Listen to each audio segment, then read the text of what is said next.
Nous avons posé quelques préoccupations et nous avons été satisfaits des réponses. C'est parce que nous avons une autre compréhension de l'université virtuelle de l'enseignement en ligne que nous pensions que ce n'était pas possible. Mais avec l'explication que nous avons eue, maintenant nous disons que c'est possible.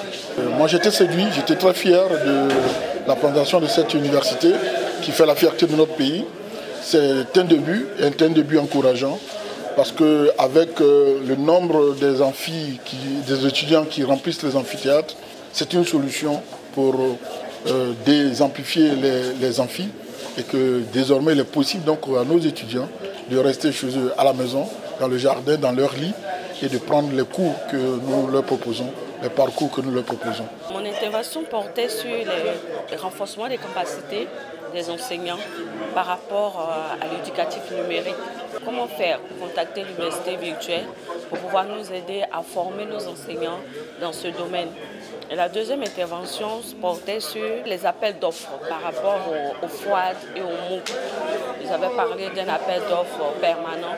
C'était de savoir est-ce que c'était toujours en cours et comment est-ce que nous, en tant qu'université, nous pouvons postuler avec les différentes filières que nous avons. Oui, j'ai été satisfait des réponses. Après, j'ai pu rencontrer M. Mian qui m'a donné encore plus d'éclaircissements et plus d'informations pour pouvoir nous aider à comprendre mieux. Je pense que c'est une université qui vient en appui aux autres universités qui vont pouvoir nous aider à gérer nos effectifs pléthoriques que nous avons dans les amphis, dans les salles de TD et l'accompagnement de l'université virtuelle pour nous aider nous aussi à pouvoir mettre en ligne certaines de nos offres de formation pour pouvoir nous aider à non seulement faire voir notre université à l'extérieur, mais nous permettre aussi de pouvoir gérer tout ce qu'il y a comme quotidien, les difficultés liées aux effectifs pléthoriques que nous avons dans nos amphis. Cette rencontre souhaitée depuis un certain temps déjà constituait pour nous une opportunité de faire connaître à toute la communauté de l'université de Niamey-Bourgois, depuis les doyens, les directeurs de pôle, les présidents des conseils scientifiques et pédagogiques, ce qu'est l'université virtuelle de Côte d'Ivoire, parce que l'UVCI, c'est une université qui est créée pour aussi appuyer les autres universités publiques. Donc, il était bon qu'on sache ce qui s'y fait, afin que nous puissions identifier nos besoins et de façon concertée, ensemble, nous puissions co-construire certaines formations. Et par la technicité acquise par cette université, l'université de Niamey-Bourgois avait beaucoup à gagner dans le cadre de cette collaboration. Donc, nous avons déjà quelques acquis, comme je le disais dans mon intervention tout à l'heure, mais je pense qu'avec cette rencontre et celles qui vont suivre certainement, la collaboration sera développée de façon plus rapide pour le bénéfice de nos deux institutions.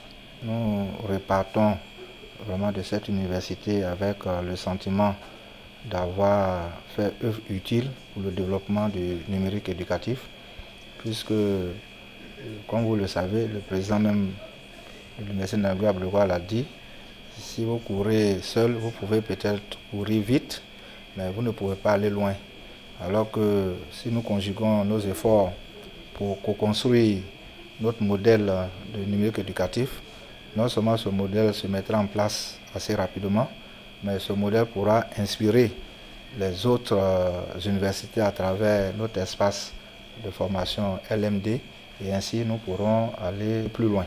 Je pense qu'avec l'appui des autres universités, le modèle qui est en train d'être mis en œuvre au sein de l'université virtuelle sera beaucoup plus facilement intégrable aux dispositifs existants dans les autres universités. Donc c'est une rencontre très importante que nous venons d'avoir et nous pensons que le futur nous montrera que nous avons eu raison, n'est-ce pas, de faire rapidement ce rapprochement entre nos deux structures d'enseignement supérieur.